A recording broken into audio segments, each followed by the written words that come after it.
بسم اللہ الرحمن الرحیم۔ کیا ہم قرآن کو پڑھتے ہیں یا صرف ہم نے تبرک کے طور پر اپنے اپنے گھروں میں محفوظ کر کے رکھ دیا ہے؟ ظاہر بات ہے، اس کا جواب یہی ہے کہ زیادہ تر اکثریت میں ہم قرآن کو نہیں پڑھتے اور صرف اس کو تبرک کے طور پر ہم وقتاً فوقتاً اس کو استعمال کرتے ہیں، جبکہ یہ دنیا میں سب سے زیادہ پڑھے جانے والی کتاب ہے جو ہمارے گھروں میں صرف محفوظ مقامات پر محفوظ رکھی ہوئی ہے۔ کاش اس اللہ کے کلام کو ہم پڑھتے، اس کو سمجھتے، تبھی ہم اس پر عمل کرنے کی کوشش کرتے۔ جب ہمیں معلوم ہی نہیں ہے کہ اللہ تبارک تعالیٰ نے ہم کو کیا احکامات دیے ہیں، کیا ہم سے کہا گیا ہے، کیا ہم سے مطالبہ کیا گیا ہے، ہم بالکل ناواقف ہیں اس صورتحال سے، تو اس شکل میں ہم نہ تو وہ معاملات کرتے ہیں نہ اس پہ چلنے کی کوشش کرتے ہیں۔ یہی وجہ ہے کہ جب قرآن پڑھا جاتا ہے ہمارے اندر جو حرارت پیدا ہونی چاہیے وہ نہیں ہوتی، اور اس کی وجہ یہ ہے کہ ہمیں علم نہیں ہے کہ اس میں کیا کہا گیا ہے۔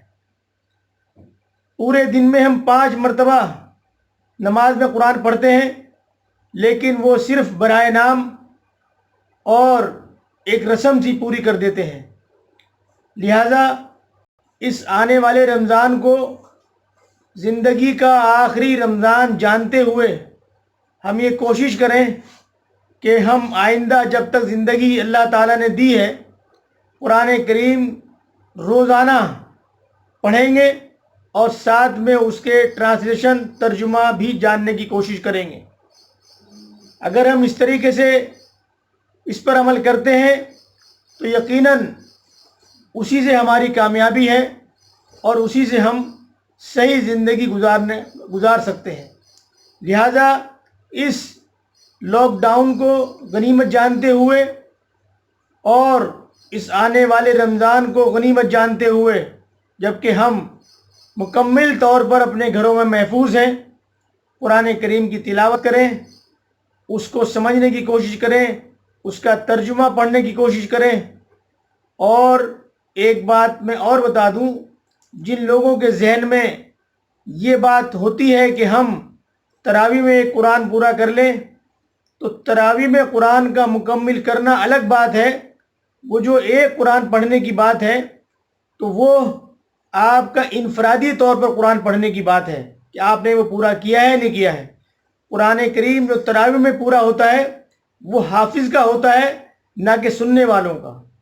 وہ بات الگ ہے کہ اللہ تعالیٰ ان کو اس کا ثواب دیتا ہے سننے کا، لیکن اللہ کے نبی صلی اللہ علیہ وسلم جو ثابت ہے وہ یہ ہے کہ آپ صلی اللہ علیہ وسلم رمضان میں ایک دور کرتے تھے جو کہ جبریل علیہ السلام کراتے تھے، اور آپ نے جو آپ کا آخری رمضان تھا، انتقال سے پہلے کا جو رمضان تھا، اس میں آپ نے 2 مرتبہ دور کیا ہے جو کہ جبریل علیہ السلام نے ان کو کرایا ہے۔ تو اگر آپ کو یہ شوق ہے اور اس طرف آپ کا ذہن ہے کہ تراویح میں قرآن پورا ہونا چاہیے، تو وہ آپ کا انفرادی طور پر قرآن کا پڑھنا ہے، نہ کہ تراویح میں قرآن کا سننا۔ وہاں جو پورا ہو رہا ہے وہ حافظ صاحب کا ہو رہا ہے، نہ کہ آپ کا۔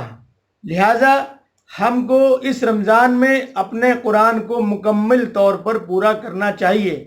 مجھے امید ہے کہ ہم سب اس پر عمل کرنے کی کوشش کریں گے۔